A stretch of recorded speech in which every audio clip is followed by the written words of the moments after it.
The sky above New Shanghai turned white at exactly 3:47 in the morning, and 10 million people looked up at their deaths. High Admiral Kethvarus watched the bombardment from his command vessel. His forearms folded behind his back as 17 human colony worlds burned on his display screens. And he felt nothing at all, because humans were not worth feeling anything about the Valori Empire, had ruled half the galaxy for 30,000 years. And in all that time, they had never once considered any species their equal, because no species had ever proven worthy of such consideration. And humanity was certainly no exception to this ancient truth. Kethvarus did not hate humans. And that was perhaps the cruelest part of what he did that day, because hatred would have required him to see them as something more than pests, more than weeds growing too fast in a garden that belonged to greater beings. The automated sterilization fleets did their work with cold efficiency across all 17 worlds.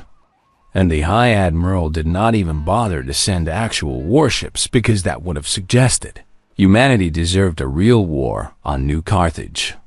A woman named Amara Okonkwo held her wife close and told their 3 children that everything would be okay. And she lied, because mothers always lie when the truth is too terrible for young ears to hear. On Titan's Hope, farmers looked up from their crops and saw fire raining from heaven. And they had just enough time to understand that their dreams of a new life among the stars had ended before they ended too, on Earth. President Chun stood in the Global Command Center surrounded by generals and admirals and ministers. And they all watched in helpless horror as distress signals came in from every colony, one after another, each one cutting off mid-sentence as another world died. New Shanghai has gone silent, an operator said. Her voice breaking. Titan's Hope is not responding, said another. We have lost contact with New Carthage. The messages kept coming for 72 hours. And then there were no more messages to receive, because there was no one left alive to send them. 10 billion human beings died in those 3 days. And the Valori Empire did not even issue a formal declaration of war, because you do not declare war on insects when you spray their nest. President Chun played the final transmission from New Shanghai for the United Earth Council, and every leader in that room heard a mother singing a lullaby to her daughter as the world ended around them. And the song cut off suddenly in a burst of static that would haunt their dreams for the rest of their lives. The Valori have demanded our unconditional surrender, the president said into the silence that followed. They say we expanded too aggressively into their buffer zones, and they have pruned us back to acceptable levels. And they expect us to accept this punishment and return to our proper place in the galactic order. General Marcus Webb stood up from his chair, his face a mask of barely controlled rage, and he spoke for everyone in that room when he asked what humanity's response would be. President Chun looked at the faces around her, at the grief and the fury and the desperate need to do something, anything, that might give meaning to so much death. And she made the decision that would change the galaxy forever. We go dark, she said. Every beacon silenced, every signal stopped, every trace of human civilization hidden from galactic sensors until we are ready. Ready for what? Someone asked. For war, the president replied. Not a war of survival, not a war of resistance, but a war of extinction, because they killed our children, and they must be made to understand what that means. The order went out within the hour, and Earth vanished from the galactic community as if humanity had simply ceased to exist deep beneath the Himalayan mountains, in a bunker that had been built in secret by governments that no longer existed. Military leaders gathered around the door that had remained sealed for 300 years. The door was marked with 2 words. Project Prometheus. General Webb entered the codes that only 3 people on Earth had ever known. An ancient machinery hummed to life as the door slowly opened to reveal what humanity's ancestors had prepared for a day they hoped would never come inside were the blueprints for weapons. That violated every galactic treaty ever written. Engines that could push ships to speeds the Valori thought impossible. And a strategic plan for total war that had been updated by artificial intelligence for 3 centuries. They thought they were pruning weeds, General Webb said as he looked at the arsenal that would reshape the galaxy. They're about to learn that they cut down wolves. In the months that followed, Earth transformed itself into a single unified engine of vengeance. Factories that had made consumer goods now produced weapons of war. Universities that had studied philosophy now studied Valori weaknesses. Children who had dreamed of being artists now dreamed of being soldiers. And everywhere across the planet, humanity prepared itself for the long night ahead. The Valori Empire did not notice, because they had already forgotten that humanity existed. And this was their greatest mistake, because humans never forget, and humans never forgive when you take their children from them. Commander Sarah Okonkwo stood at her mother's grave 6 months after the burning, and she made a promise to the woman who had died holding her wife and children on New Carthage. "I will make them remember," she whispered.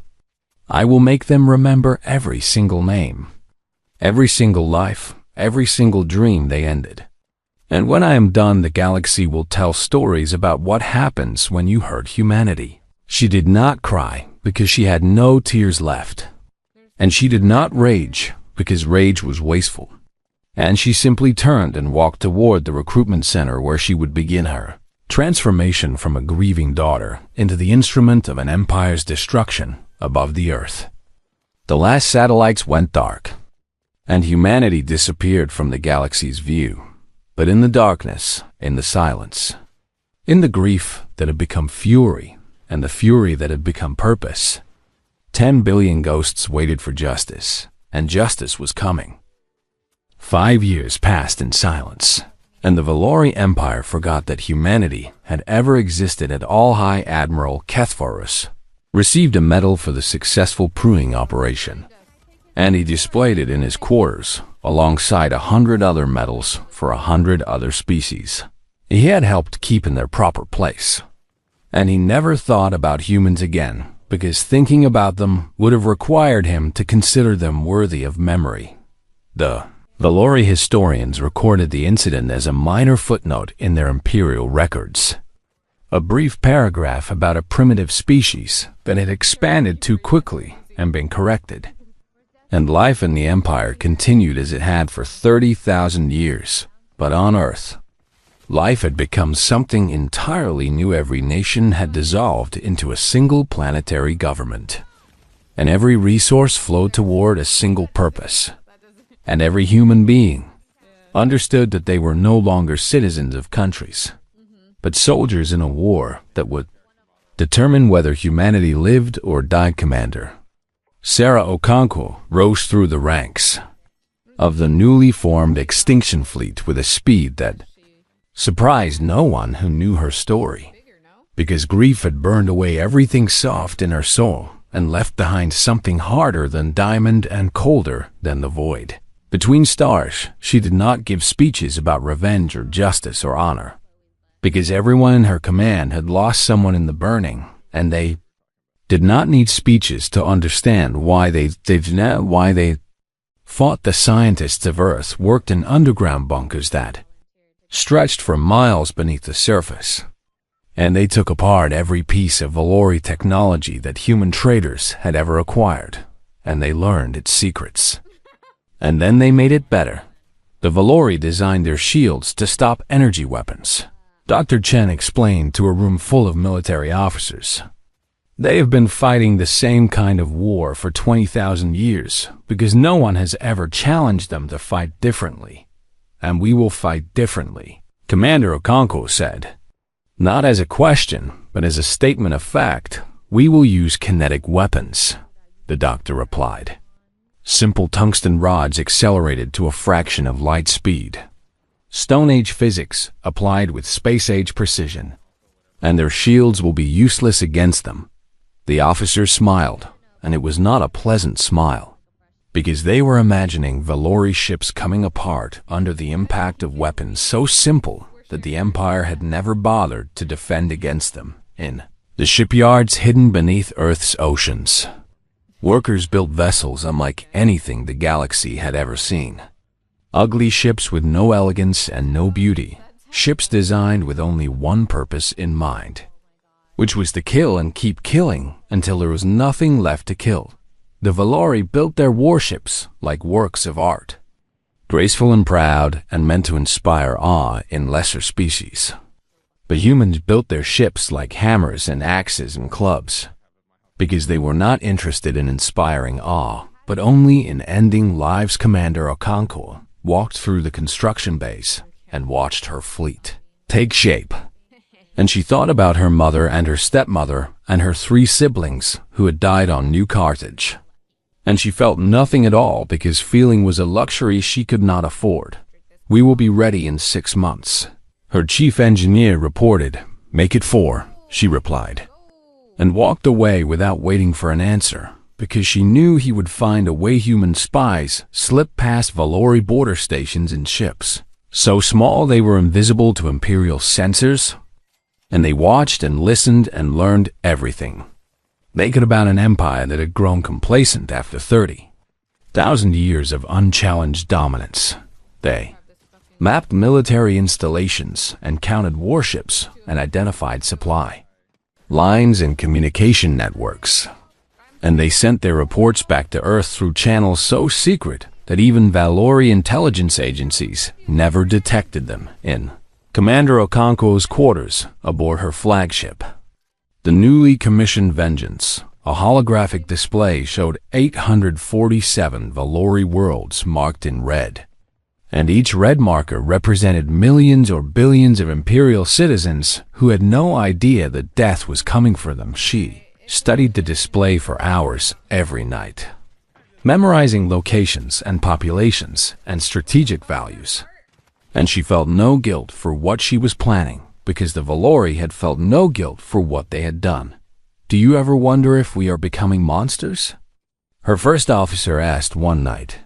"We are becoming whatever we need to become," she replied. "And when this is over, we can decide what we want to be. But first we must survive, and survival requires us to be the thing our enemies fear most." Her first officer nodded and said nothing more, because there was nothing more to say. The years of preparation passed like a fever dream, and humanity transformed itself from a species that had reached for the stars with hope into a species that reached for the stars with rage. And the galaxy did not notice, because the galaxy had forgotten they existed. But forgetting was about to become impossible on the 5th anniversary of the burning. Commander Okonkwo gathered her fleet commanders for a final briefing, and she showed them the plan that would announce humanity's return to a galaxy that thought them dead. "Operation Extinction begins in 30 days, she said. "We will not ask for surrender. We will not accept surrender. We will not negotiate or pause or show mercy until the Valori Empire understands exactly what it means to harm humanity." Our commanders saluted with fists over their hearts, and they returned to their ships, and the silent years came to an end. The wolves were ready to hunt. The attack began not with fire but with silence. And the Valori Empire did not even realize it was under assault until everything started falling apart. For months, human infiltrators had moved through Valori space like ghosts, planting microscopic machines in power stations and communication hubs and shield generators across 200 star systems. And they had done this so carefully that not a single alarm had been raised. Commander Okonkwo watched the countdown timer on her display and thought about her mother singing lullabies to her youngest sibling. And she felt the cold certainty of purpose fill her chest as the numbers reached 0. "Activate," she said quietly across 200 systems. The machines woke up and began their work, and within minutes the largest blackout in galactic history spread through the heart of the Valori Empire on the industrial world of Keth Prime. Workers looked up in confusion as their factory lights flickered and died, and they stumbled through sudden darkness, wondering what had gone wrong on the military station above Valor 7. Officers shouted orders that no one could hear because their communication systems had turned to static. And they watched helplessly as their shields powered down and left them naked to the void, on 100 worlds and 1,000 stations. The same scene played out as Valori citizens discovered that the technology they had trusted for 30,000 years had betrayed them all at once, and while they stumbled in the dark, the extinction fleet struck. 3 massive shipyards orbited the Valori core worlds, and these shipyards produced 70% of the Imperial Navy's vessels. And they were protected by defense systems that had never been tested in actual combat, because no enemy had ever been foolish enough to attack them. Commander Okonkwo's fleet dropped out of faster-than-light travel directly on top of these shipyards, and they opened fire before the Valori even understood what was happening. The tungsten rods punched through shields that had never been designed to stop them, and they tore through hull plating like paper. And they turned proud Valori warships into expanding clouds of debris and frozen bodies. No survivors, Commander Okonkwo ordered, and her fleet obeyed without hesitation. The battle lasted less than an hour, because it was not really a battle at all but an execution. And when it was over, the Valori Empire had lost the ability to build new warships for at least a decade. High Admiral Kethvaros received the news while eating his morning meal, and he stared at the messenger with genuine confusion because the words did not make sense to him. Humans, he repeated slowly. You are telling me that humans attacked our shipyards? Yes, High Admiral, and they destroyed everything. And they killed everyone. And they broadcast a message that is now playing across every channel in the Empire. Kethvaros walked to his communication console and activated it. And Commander Okonkwo's face appeared on his screen. And he saw something in her eyes that made his forearms go cold. She did not speak for a long moment. And instead, she showed him images of the 17 human colony worlds as they had been before the burning, full of life and hope and children playing in parks that no longer existed. Then she showed him images of those same worlds after, silent and gray and dead. And she let him look at what he had done until he wanted to look away. Finally, she showed him images of Valori, civilians fleeing from the burning shipyards. And she let him see the fear on their faces. And she spoke 2 words that he would remember for the rest of his very short life. Now you understand. The message ended, and Kethvaros sat in silence for a long time. And for the first time in his long career, he felt something that his species had not experienced in 12,000 years. He felt afraid the Valori High Council convened an emergency session, and they argued for hours about what to do, because their intelligence reports insisted that humanity was extinct, and their burning shipyards proved that humanity was very much alive. How is this possible? The first speaker demanded. We pruned them back to their homeworld. They should have died without galactic trade to sustain them. Apparently, they did not die. Admiral Kethvaros replied grimly. Apparently, they prepared for war instead. Then we will destroy their homeworld and end this threat permanently. Kethvaros nodded slowly, because this was the obvious response. The response that had worked against every other species that had ever challenged Valori dominance. But something in his gut told him that this time would be different. He mobilized the largest fleet the Empire had assembled in 3,000 years. 3,000 warships with enough firepower to glass a dozen worlds. And he set course for a small blue planet called Earth. And this was exactly what Commander Okonkwo had wanted him to do. In her quarters, aboard the Vengeance, she received reports of the Valori fleet's departure, and she smiled for the first time in 5 years, because the trap was set and the prey was walking directly into it. All units confirm position. She transmitted to her hidden fleet one by one. Acknowledgements came back from ships hidden in asteroid belts and behind moons and inside the rings of gas giants. Thousands of vessels waiting in the darkness of Sol system for the moment that would decide humanity's fate. Hold position and maintain silence. She ordered. Let them come to us. Let them think they are the hunters. And then we will show them what hunting really means. The first blood had been drawn, but the real killing was about to begin. High Admiral Kethvarus stood on the bridge of his flagship and watched Earth grow larger on his display screens. And he allowed himself a moment of satisfaction because this would be the end of humanity's foolish rebellion. His long-range sensors showed a primitive world with minimal orbital defenses. A handful of stations that posed no threat to his 3,000 warships. And he wondered why the humans had been stupid enough to reveal their location when they clearly could not defend it. Begin the bombardment sequence, he ordered. Glass the northern continent first, then work your way south. His weapons officers acknowledged the command and began targeting solutions. And Kethvaros turned to look out the viewport at the small blue marble that had caused him so much trouble. He never saw the first attack coming from the asteroid belt, from behind Jupiter's moons, from within Saturn's rings. From 1,000 hiding spots across the solar system, human ships emerged like ghosts rising from graves.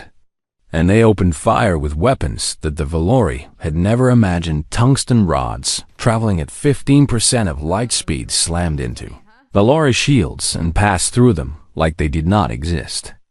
Because the shields had been designed to stop energy weapons and had no idea how to handle simple kinetic force. The first wave of impacts destroyed 200 Valori ships before anyone understood what was happening.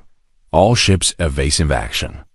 Kethvaros screamed, but his voice was lost in the chaos of explosions and dying vessels and officers, shouting reports that made no sense. The human fleet was everywhere. Thousands of ugly utilitarian vessels swarming around his elegant warships like wolves bringing down prey. And they fought with a savagery that the Valori had never encountered in 30,000 years of conquest. A human cruiser rammed directly into a Valori battleship at full speed, both vessels disappearing in a flash of antimatter detonation. And Kethvaros watched in horror as more human ships did the same thing, trading their lives for Valori deaths with what seemed like joy. They are insane, his first officer whispered. They are killing themselves to kill us. No, Kethvaros replied slowly as understanding finally dawned. They are not insane. They simply do not care if they live as long as we die. And we have never fought an enemy like that before. Commander Okonkwo commanded her fleet from the Bridge of the Vengeance. And she watched Valori ships die with calm satisfaction. Because each explosion meant the Empire was one ship closer to its end. Focus fire on their command vessels, she ordered. Kill their leaders and the rest will fall apart. Her fleet obeyed with deadly precision. And one by one the Valori admirals died as their flagships came apart around them. And the Imperial fleet began to lose cohesion as panic spread through the surviving crews. The battle raged for 6 hours. And it was the most violent engagement in galactic history. And when it was over, the Valori armada had been reduced to scattered wreckage drifting through the void. Only 300 Imperial ships survived, and they fled toward the edge of the solar system with human vessels in pursuit. And they carried with them stories of horror that would spread fear throughout the Empire. Commander Okonkwo did not pursue the fleeing ships, because she had more important business to attend to locate the High Admiral's flagship. She ordered, "It is drifting near Mars. Heavy damage, life support failing, but still intact. Take us there." The Vengeance moved through the debris field of the battle, past the bodies of human and Valori soldiers floating in the void, past the twisted wreckage of ships that had carried hopes and fears and dreams that would never be fulfilled. Kethvaros was on his knees when Commander Okonkwo found him, surrounded by the bodies of his bridge officers, his forearms hanging limp at his sides as blood seeped from wounds across his body. He looked up at her with eyes that held no fear, only a strange curiosity, because he wanted to understand the creature that had destroyed everything he had built. "Why did you reveal your location?" he asked. "You could have continued attacking from the shadows. We would never have found you." "Because I wanted you here," she replied. "I wanted you to bring your entire fleet to the place where I could destroy it. I wanted you to see Earth before you died. The world your arrogance could not kill." She reached into her uniform and pulled out a photograph, worn and faded from years of handling, and she held it up so he could see the faces of 2 women and 3 children smiling at the camera. "My family," she said. "New Carthage. They died in their beds while the sky burned. They never knew why. They never understood what they had done to deserve death. And you did not care, because we were not worth caring about." Kethvaros looked at the photograph for a long moment, and something shifted in his ancient eyes. Something that might have been regret if he had been capable of feeling such a thing. "I remember the order," he said quietly. "I remember thinking that humans bred too quickly and needed to be controlled. I remember feeling nothing at all as your worlds burned." "I know," Commander Okonkwo replied. "That is why you have to die." She shot him once in the head with her sidearm, and she watched his body collapse to the deck. And she felt no satisfaction, because satisfaction would not bring her family back. Then she turned and walked back to her ship, stepping over Valori bodies without looking down. And she gave the order that would begin the next phase of Operation Extinction. "Set course for Valori space," she commanded. "The war is not over. It is just beginning." The Extinction Fleet gathered its surviving ships and left Sol System behind, carrying with them the fury of 10 billion ghosts who demanded justice. The trap had worked, but the real work still lay ahead. The campaign lasted 80 months, and in that time humanity rewrote the history of the galaxy with fire and blood and the relentless fury of a species that had nothing left to lose system by system. World by world, the Extinction Fleet dismantled the Valori Empire with methodical precision, destroying military installations and orbital stations and anything that could be used to wage war. Commander Okonkwo did not occupy the world she conquered, because occupation would have required mercy, and she had no mercy left to give. But she also did not slaughter civilians the way the Valori had slaughtered human colonists. Instead, she offered them a choice: evacuation or death. And most chose evacuation because they could see in the eyes of human soldiers that this was not a bluff news. Of human victories spread through the galaxy like wildfire, and species that had been conquered or terrorized by the Valori for thousands of years began to rise up against their masters. The Korthan rebellion freed 300 worlds in a single month, and Korthan warriors fought alongside human marines in battles that would become legend. And for the first time in millennia, the galaxy remembered that the Valori were not gods, the Solari, who had been slaves for 12,000 years, sabotaged Valori supply lines, and provided intelligence that helped the Extinction Fleet find hidden military bases. And they asked for nothing in return except the chance to see their oppressors fall on Earth. Not everyone celebrated the victories that came in rapid succession. Protests erupted in cities across the planet as people questioned whether humanity was becoming the very thing it had sworn to destroy. And they held signs that asked if 10 billion deaths justified the deaths of billions more. Commander Okonkwo returned to Earth to address the protesters personally, and she stood before a crowd of thousands who shouted questions and accusations at her. "You are committing genocide," a young woman screamed. "You are no better than they were."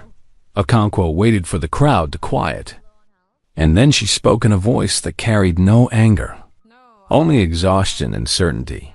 "They killed our children while they slept, our farmers, our poets, our future. They did it without warning, without reason, without regret. And they expected us to accept it and move on." She paused and looked at the faces before her, at the fear and the doubt and the hope that humanity could be something better, if mercy is what you want to offer them. You should have been on New Shanghai. You could have offered it to my daughter while she burned. The crowd fell silent, and Okonkwo walked away without another word, because there was nothing more to say. The final campaign brought the Extinction Fleet to Vela Prime, homeworld of the empire that had ruled half the galaxy for 30,000 years. And 30 billion Valori looked up at the sky and saw their deaths waiting in orbit. Commander Okonkwo stood on the bridge of the Vengeance and looked down at the planet that had ordered the murder of her family. And she felt the weight of the moment pressing down on her shoulders. Her finger hovered over the button that would glass the planet. That would turn 30 billion lives into ash and silence, 17 worlds for one. 10 billion human dead for 30 billion Valorish thought about her mother's voice, singing lullabies to her youngest sibling on the last night of their lives. And she thought about the silence that had followed. The silence that had filled her chest for 5 years and would never truly go away. Commander, her first officer said quietly, "Your orders." She thought about what the Valerie had done, the casual cruelty of it, the indifference that had allowed them to murder children without losing a moment of sleep. And she wanted to return that cruelty tenfold, but she also thought about who she had been before the burning. A daughter and a sister and a person who had believed that humanity was capable of greatness. And she wondered if that person still existed somewhere inside the weapon she had become. "Stand down," she said finally. Her bridge crew turned to look at her in shock, because they had all expected fire.